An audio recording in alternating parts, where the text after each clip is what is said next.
The thunderous gallop of hooves announced Quentin Prescott's arrival long before his silhouette appeared against the dusty horizon of Silverdale, Wyoming Territory, 1876. Locals scattered from the main street like leaves in a windstorm, mothers pulling children to safety, men stepping onto boardwalks with wary eyes. Everyone knew what that sound meant. The notorious rancher was coming to town, and heaven help anyone who crossed his path today. Lydia Vandermere stood frozen in place outside the general store, a letter clutched in her gloved hand. Having arrived from Boston just 3 days prior, she watched with curious eyes as the townsfolk hurried to clear a path. The massive black stallion came to an abrupt halt just feet from where she stood, kicking up a cloud of dust that settled on her freshly pressed skirt. "Miss, you might want to step aside," whispered Mrs. Peterson, the shopkeeper's wife, tugging at her sleeve. "That's Quentin Prescott. He's in one of his moods today." Lydia had heard the name before her uncle had mentioned the wealthy cattle baron who owned half the grazing land in the territory. She'd also heard the whispers. Prescott has a temper that could ignite dry grass at 20 paces. Yet something about the man commanded her attention rather than her fear. The rider dismounted with fluid grace that belied his imposing height. His black hat shadowed piercing eyes, and a week's worth of stubble darkened his sun-bronzed face. His expression was thunderous as he stalked toward the sheriff's office, spurs jingling with each determined stride. "What's happened?" Lydia asked Mrs. Peterson. "Rustlers, most like," the woman replied. "They've been hitting his herds hard this season. Word is he lost 50 head last night." Lydia watched as Quentin threw open the sheriff's door with enough force to rattle the windows. Even from across the street, his voice carried, deep and filled with barely contained fury. "They warned you about him, didn't they?" Mrs. Peterson continued. "They've warned every unmarried woman in 3 counties. Handsome as sin, rich as Midas, and temperamental as a wounded grizzly." But Lydia wasn't listening anymore. There was something magnetic about the man's raw energy, something that made her pulse quicken in a way no Boston gentleman ever had. Where others saw dangerous volatility, she sensed passion, a fire burning so hot it couldn't be contained. "Fire," she murmured, "just needs the right hearth to warm rather than destroy." Mrs. Peterson gasped. "Miss Vandermere, you do well to set your sights elsewhere. That man will break your heart as surely as winter follows fall." But Lydia had never been one to heed warnings. After all, she hadn't traveled nearly 2,000 miles to play it safe. She'd come west to find a new life, one with purpose and perhaps even adventure. And something told her that Quentin Prescott might be both. The following morning found Lydia at her uncle's medical practice, organizing his supplies as she'd promised to do upon her arrival. Dr.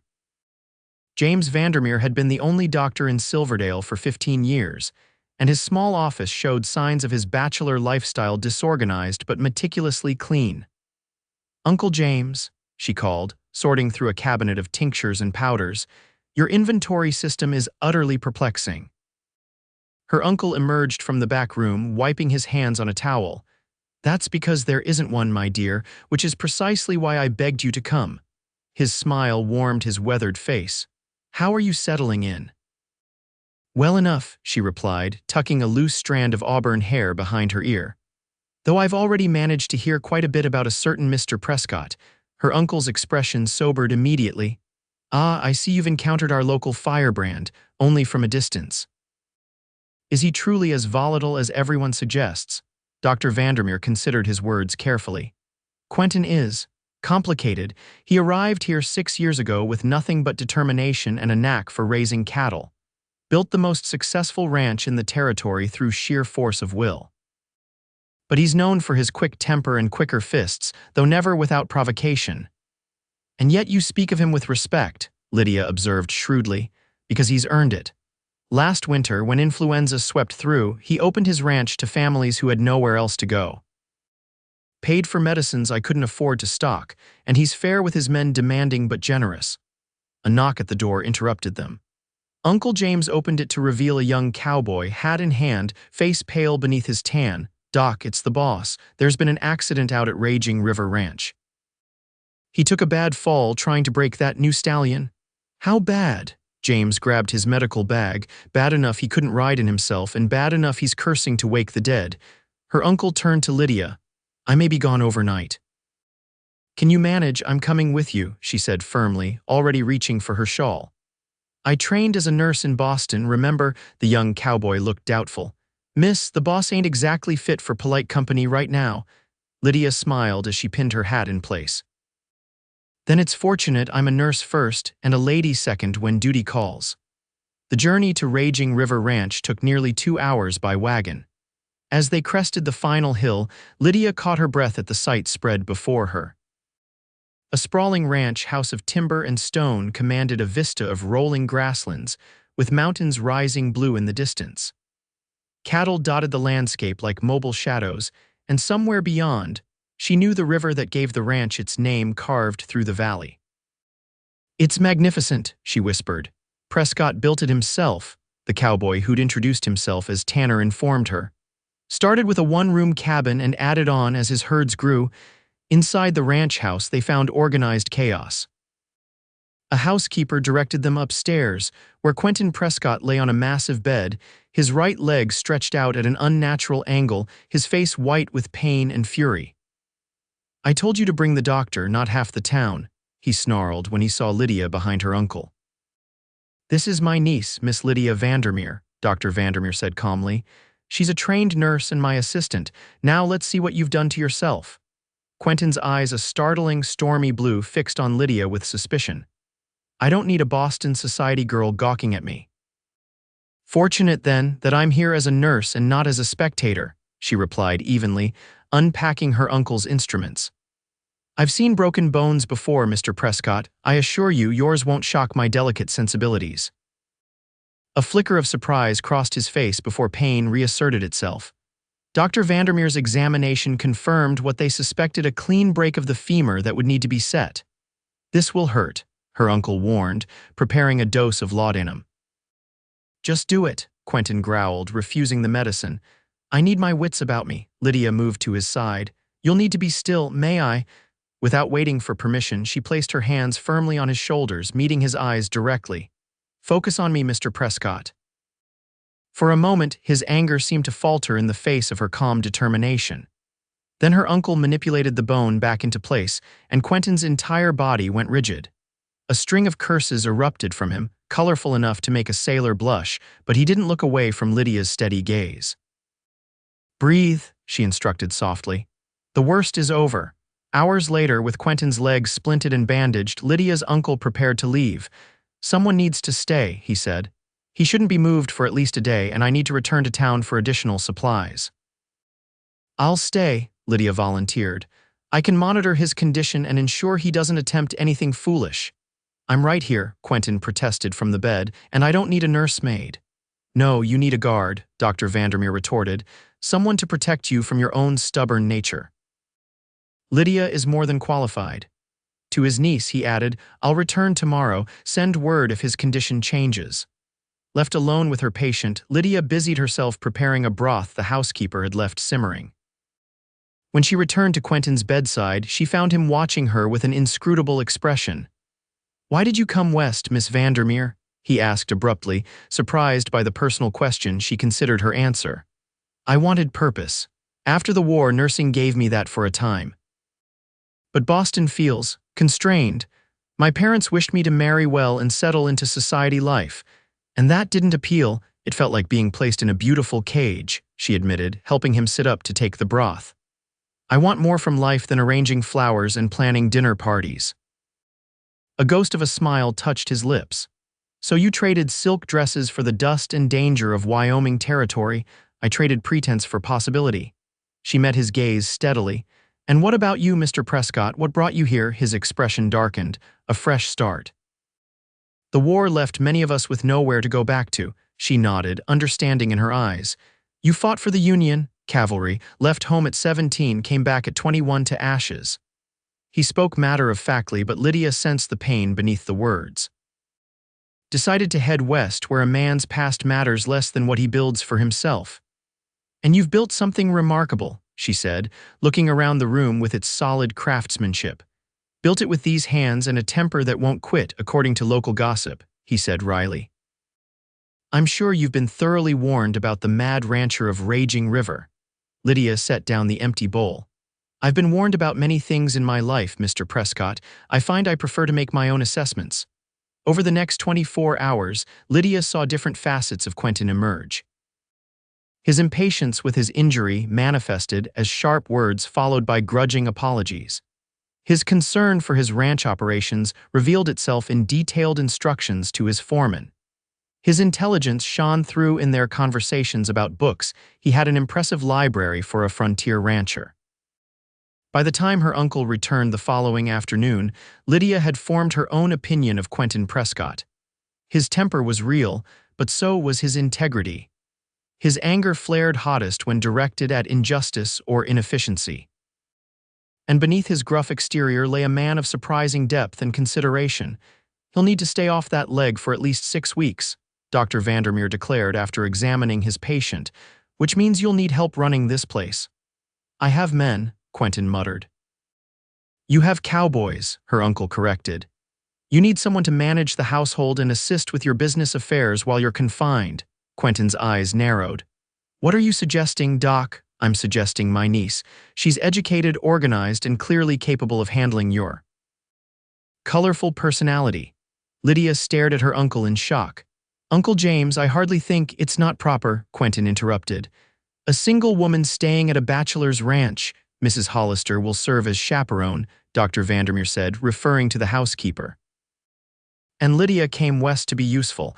I can think of no better use for her talents while I'm needed in town." He turned to his niece. "Unless you object to the arrangement," Lydia considered the proposition. Working at the ranch would be challenging, interesting, and certainly different from anything she'd done before. And despite his gruff manner, she found herself intrigued by Quentin Prescott. "I don't object," she said finally. "If Mr. Prescott agrees." Quentin studied her for a long moment. "You understand this is no place for delicate sensibilities. We're facing rustlers, drought concerns, and a cattle drive in 2 months' time. I understand that you need competent help, and I am offering it," she replied firmly. "My sensibilities will manage just fine." A reluctant smile tugged at his mouth. "Then it seems I'm outvoted. Welcome to Raging River Ranch, Miss Vandermere." The following weeks transformed Lydia's understanding of ranch life and of Quentin Prescott. She learned to decipher the ranch ledgers, to write correspondence that matched his direct manner, and to navigate the complex dynamics of the cowboys who viewed her with initial skepticism that gradually shifted to respect. Quentin proved to be a demanding but fair teacher. From his bed, then later from a chair by the window as his mobility improved, he explained the intricacies of cattle breeding, grazing rotation, and water rights.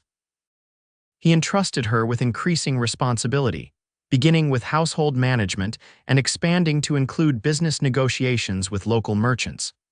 Their evenings often found them in his study, where they would discuss the day's events over chess or books from his library. Lydia discovered that beneath his reputation lay a mind as sharp as his tongue, with a dry wit that increasingly revealed itself in her presence. "You're nothing like I expected," he admitted one evening, a month into her stay. Lydia looked up from the ledger she was balancing. "What did you expect? A swooning Boston socialite who couldn't tell a steer from a heifer?" His laugh, still rare enough to surprise her, filled the room. "Something like that. Instead, I got a woman who argued down Henderson's lumber prices and taught Miguel's wife to read in her spare time." She smiled, pleased by his observation. "And you're not quite the terror of Silverdale that rumor painted you to be." "Oh," his eyebrow arched, "don't tell the townspeople, it would ruin my reputation." "Your secret is safe with me," she promised, "though I've certainly witnessed your temper." Earlier that week, he'd unleashed a blistering tirade when one of the hands reported negligence that had allowed cattle to wander onto a neighbor's property. The explosive anger had been formidable, but Lydia had noticed something others perhaps missed. His fury was proportional to his concern, directed at carelessness that could have resulted in injury to animals or men. "Does my temper frighten you?" he asked quietly, something vulnerable in the question. Lydia considered him thoughtfully. "No," she said finally. "It's like fire, dangerous when uncontrolled, but necessary and even beneficial when properly directed. Your passion drives everything you do, Quentin. It built this ranch. It protects your people. It's not something to extinguish but to channel." He looked stunned by her assessment, as if she'd seen something in him that others, perhaps even he himself, had missed. Fire, he repeated softly. Most people just call it a dangerous flaw. Most people prefer calm waters to raging rivers, she replied with a small smile. I've never been most people. Something shifted between them that night, a deepening of understanding that manifested in subtle ways. His hand lingering when passing documents, her bringing coffee prepared exactly as he liked without being asked, conversations that stretched later into the evening. As Quentin's recovery progressed, he began moving about with crutches, inspecting the ranch operations with Lydia at his side. She observed how his men responded to him with respect rather than fear, despite his reputation. They brought problems directly to him, knowing they'd receive straight talk and fair decisions, even if delivered with impatience. "Boss has been different since you came," Tanner commented one afternoon as he helped her load supplies from town. "Still gets fired up, but it burns cleaner somehow." Lydia wasn't sure how to respond to that observation, but she understood what he meant. Quentin's intensity remained, but it had found more productive outlets: detailed planning for the upcoming cattle drive, innovations for water conservation during the dry spell, even laughter that came more readily than before. 6 weeks after the accident, Dr. Vandermere declared Quentin sufficiently healed to begin more strenuous activity, though riding was still restricted. The news brought mixed emotions for Lydia. She was pleased for his recovery, but realized it meant her position at the ranch would soon become unnecessary. That evening, she found Quentin on the front porch, watching the sunset paint the distant mountains in gold and purple. He stood without crutches, testing his weight cautiously on the healed leg. "Uncle James says you're making excellent progress," she said, joining him at the railing. "Good enough to start pulling my weight around here again," he agreed. Then, glancing at her, he added, "Though you've been doing the work of 3 people, I don't know how to thank you." "It was my pleasure," she said honestly. "I've learned more here in 6 weeks than I would have in years elsewhere." Silence stretched between them, comfortable yet charged with unspoken thoughts.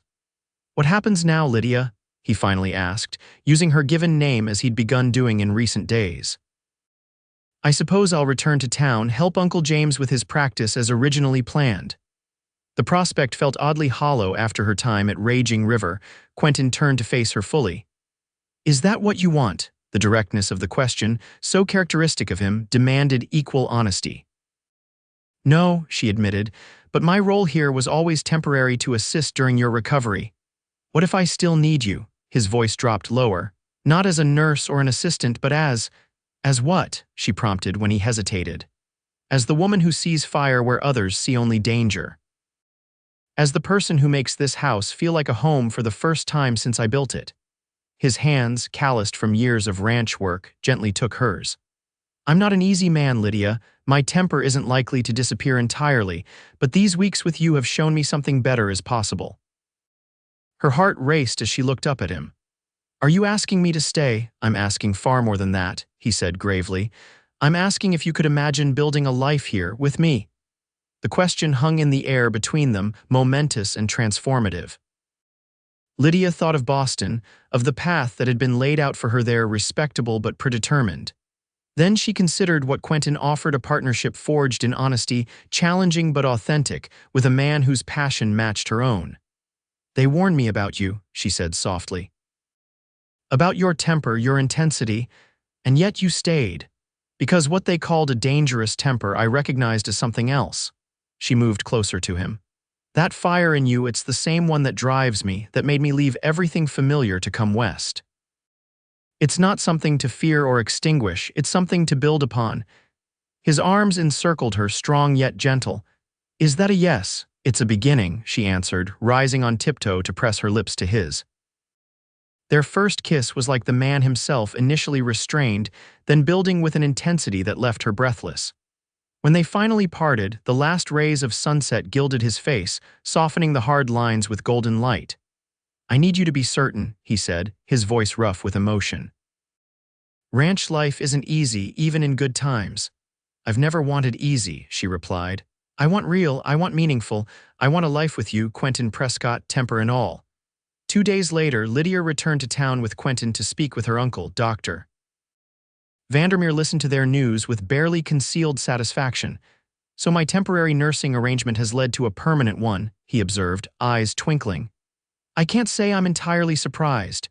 "You planned this," Lydia accused, though without heat. Her uncle shrugged. "I merely created an opportunity. What grew from it was entirely your doing." He turned to Quentin with sudden seriousness. "She deserves happiness, Prescott." "Yes, she does," Quentin agreed solemnly. "I intend to spend my life ensuring she finds it." Word of their engagement spread through Silverdale with the speed only small-town gossip can achieve. Reactions ranged from shock to knowing nods, particularly from Mrs. Peterson. "They warned you," the shopkeeper's wife reminded Lydia when she came to order fabric for a wedding dress. "Every woman in town tried to tell you about that man's temper." Lydia smiled as she selected a cream-colored silk. "And they were right, he does have one, but what you call a temper, I call passion. It's the same fire that made him build something from nothing that drives him to protect what he loves." Mrs. Peterson looked skeptical. "Love can't change a man's nature, dear." "I wouldn't want it to," Lydia replied honestly. "I didn't fall in love with Quentin despite his fire. I fell in love with him because of it. Because he burns as brightly as I do, in all the ways that matter." The weeks leading up to their wedding were filled with both preparation and practical matters. Cattle prices were falling, and the upcoming drive to Cheyenne would determine much of the ranch's fortune for the coming year. Lydia threw herself into the planning alongside Quentin, learning the business from the inside out. They were married on a clear June morning, with the mountains standing witness and wildflowers carpeting the ranch's meadows. The ceremony was held outdoors at Raging River, with Dr. Vandermere giving away the bride and the ranch hands dressed in their Sunday best. Quentin, standing tall without any sign of his earlier injury, watched Lydia approach with an expression of such naked emotion that several of the ladies dabbed at their eyes. Their vows, written together over late-night conversations, spoke of partnership, respect, and the courage to love fully, fire and all. When they sealed their promises with a kiss, cheers erupted from the assembled guests. The celebration continued well into the evening, with music and dancing under lantern light. As the fiddles struck up a lively tune, Quentin pulled Lydia away from the crowd, leading her to a quiet spot overlooking the river. "Happy, Mrs. Prescott?" he asked, his arm secure around her waist. "Deliriously," she confirmed, leaning into his embrace. "Though I suspect life with you will never be dull," he laughed, the sound freer than she'd ever heard it. "That I can promise, along with my heart and everything I have." The following weeks proved her prediction accurate. Married life at Raging River was indeed never dull, particularly as they prepared for the cattle drive. Quentin insisted on leading it himself, his first major expedition since his injury. Lydia would manage the ranch in his absence, a responsibility that both excited and daunted her. The night before his departure, they lay awake in their bedroom, planning and reassuring one another. "It's only 3 weeks," he said, fingers tracing lazy patterns on her bare shoulder. "Though I've half a mind to take you with me," she smiled in the darkness. "Next time, perhaps. This time, I need to prove to everyone, including myself, that I can handle Raging River while you're away." "There's not a doubt in my mind," he murmured, pulling her closer. "You've already won over the men, impressed the neighbors, and thoroughly bewitched the boss." "The boss was easy," she teased, pressing a kiss to his chest. "He has a weakness for women who aren't afraid of his temper." "Not women," he corrected. "Just you, only ever you." The cattle drive departed at dawn, 2,000 head moving north with 20 cowboys, led by Quentin on his black stallion. Lydia stood on the porch long after the dust had settled, then turned back to the house that had become her home, determined to make her husband proud. The 3 weeks stretched into 4 as unseasonal rains slowed the herd's progress. Lydia managed everything from a dispute with a neighboring rancher to a broken water pump at the main house. She negotiated lumber prices for a new bunkhouse, organized the harvest of the kitchen garden, and kept the books with meticulous precision. When riders finally appeared on the horizon, she was in the barn, helping deliver a foal from one of their prized mares.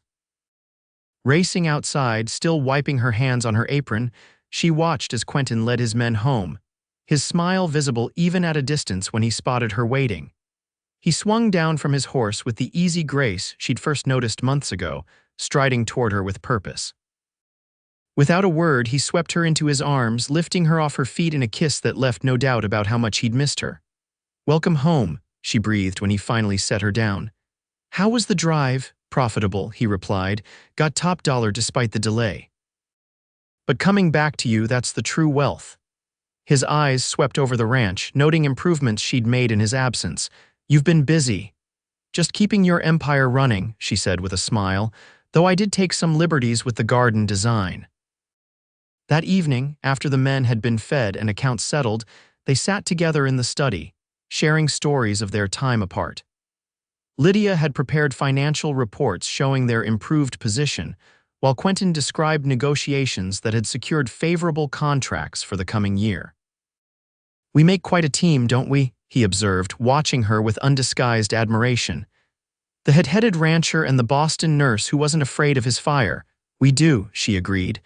"Though I have news that might test even your legendary temper." His eyebrows rose. "Oh."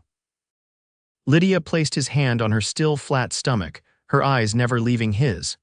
"We'll be adding to our team come spring." For perhaps the first time since she'd known him, Quentin Prescott was rendered utterly speechless. Then, with a whoop of joy that could likely be heard at the bunkhouse, he lifted her from her chair, spinning her in a circle of pure exhilaration. "A baby," he said in wonder, finally setting her down gently. "Our child." "Yes," she confirmed, laughing at his reaction. "I suspected before you left, but wanted to be certain before telling you." His hand cradled her face with infinite tenderness. "Lydia Prescott, you have given me everything I never dared hope for, a partner, a home that's truly a home, and now a family." "Not bad for a man everyone warned me about," she teased, leaning into his touch. "They weren't wrong," he admitted, "but you saw something they didn't." "I saw you," she said simply. Not the legend of Quentin Prescott and his fearsome temper, but the man beneath, passionate, principled, and worth loving, fire and all. The months that followed were filled with preparation and anticipation. Quentin channeled his energy into building a nursery adjacent to their bedroom, crafting furniture with his own hands. Lydia expanded the kitchen garden and hired a young woman from town to help with household duties as her pregnancy progressed. Their son, James Quentin Prescott, arrived on a stormy April morning in 1877, with Dr. Vandermere presiding and Quentin pacing the hallway until his father-in-law finally allowed him into the bedroom. The sight of Lydia, exhausted but radiant, holding their newborn son, brought the formidable rancher to his knees beside the bed. "He's perfect," Quentin whispered, touching the tiny hand that curled reflexively around his finger. "Like his mother." "He has your eyes," Lydia observed as the baby blinked up at them. "Heaven help us if he inherits your temper as well," Quentin laughed softly. "If he does, we'll teach him what you taught me, that fire properly directed can warm a home, forge steel, and light the darkest night." As young James grew, so did Raging River Ranch. Quentin's business acumen, combined with Lydia's organizational skills, expanded their operations beyond cattle to include horse breeding and eventually a sawmill that supplied lumber throughout the territory. Their reputation for fair dealing and quality spread, bringing prosperity that they shared with their employees and the growing community around them. They weathered challenges together, drought years that tested their resources, competition from larger outfits moving into the territory, even a brush with the lawlessness that occasionally swept through the frontier. Through it all, their partnership remained unshakable, forged in the understanding that had begun during those first weeks of Quentin's recovery. James was joined by a sister, Elizabeth, 2 years later, and eventually by another brother, William. The Prescott children grew up knowing both the discipline of ranch life and the warmth of a home, filled with books, music, and parents whose love for each other was as evident as their devotion to their family. By 1890, Silverdale had grown from a dusty crossroads to a thriving town, with a proper school, church, and even a small opera house that Quentin had helped finance at Lydia's encouragement. The Prescotts were fixtures in the community, their initial notoriety long since transformed into respect. On their 15th wedding anniversary, they hosted a celebration at the ranch for friends, family, and employees, a far cry from the days when Quentin's approach to town had sent people scurrying for cover. As twilight fell, they slipped away from the festivities to their favorite spot overlooking the river. 15 years, Lydia mused, her head resting against her husband's shoulder.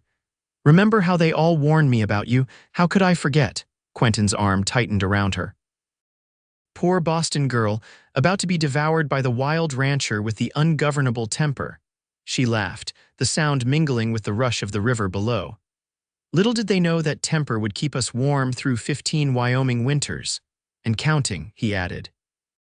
Though you've tempered me somewhat, wife, the men say I'm almost civilized these days. Only almost, she teased. I must be losing my touch. His kiss belied that notion entirely. At 45, Quentin Prescott remained as vibrant and passionate as the day she'd met him, silver threading his dark hair now, lines of experience marking his face, but the same fire burning in his eyes when he looked at her. Never that, he murmured against her lips. You lit something in me that first day, Lydia, a better kind of fire, one that burns steady instead of wild. We lit it together, she corrected. That's the secret they never understood, your fire and mine joining to create something stronger than either alone. From the main house came the sounds of music and laughter, their children, their friends, the life they'd built together from passion and persistence. Quentin took her hand, the same strong, sure gesture he'd made when asking her to stay all those years ago. Shall we go back? He asked. Before they send a search party, Lydia nodded, but paused to look once more at the vista spread before them, the ranch thriving in the valley, cattle dotting the hillsides, the river flowing strong and true. The empire they'd built together, stone by stone and day by day. They warned me you had a temper, she said softly. But I called it fire and lit my heart with it. Best decision I ever made. Hand in hand, they walked back toward the lights of home, the path as familiar as their love, well-worn, enduring, and as vital as the day it began.